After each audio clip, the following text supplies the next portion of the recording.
Hey everyone, it's your other kids. Daphne, I just spoke to your dad a month ago. He couldn't stop raving about grandfather duties. Sounds like he's having an unbelievable time. He loves being a grandfather. Can I just say, he was such a playful dad, and I know it broke his heart when we all aged out of bedtime stories and games and everything.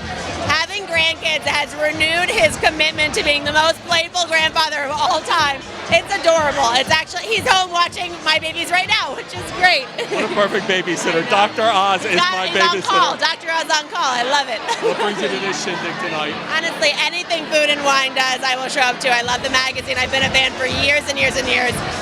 And I think recognizing the best new chefs, it solidifies my restaurant list for the next year. It's great. What do you think something like this means for a young chef to receive this honor?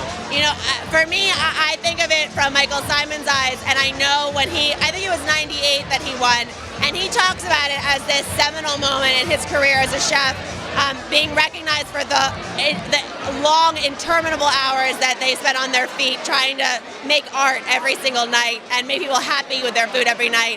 And to be recognized as the best in your field, whatever you do, is such an honor. But I think in this particular field, it's something that brings so much joy to so many people, and that the whole country looks at this list and is like, this is the pinnacle of where I want to have my next great meal. And so I can only imagine what the chefs today must be feeling about how it's going to change their careers. Outside of the incredible culinary power in this room, there's so many TV personalities. What does being on television mean for a chef? How does it increase brand and career? Well, you know, I think it's amazing is in America right now that the celebrity chef, that people revere chefs as like these cultural demigods, and I think that it's an incredibly relatable career path because everyone eats, everyone cooks or thinks they cook.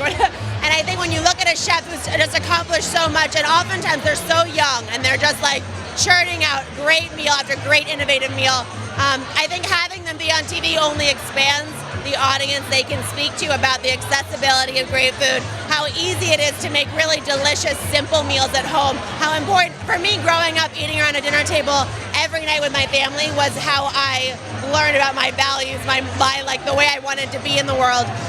So for me, that's how I approach food, and I know that celebrity chefs everywhere are advertising and advocating, like, make these meals, make them for your family, enjoy them as a family, be happy yourself. You had the opportunity to grow up with a TV dad. What was that like for you? Did you realize, I mean, your father's so beloved, but did you realize, hey, Dr. Oz is my dad? You know what's so funny? People don't realize he didn't start with like the whole Oprah thing until I was a junior in high school. That must have been a blast. It was a blast. But I grew up with like Dr. Oz. He was just a doctor. I didn't grow up with all the TV stuff around me.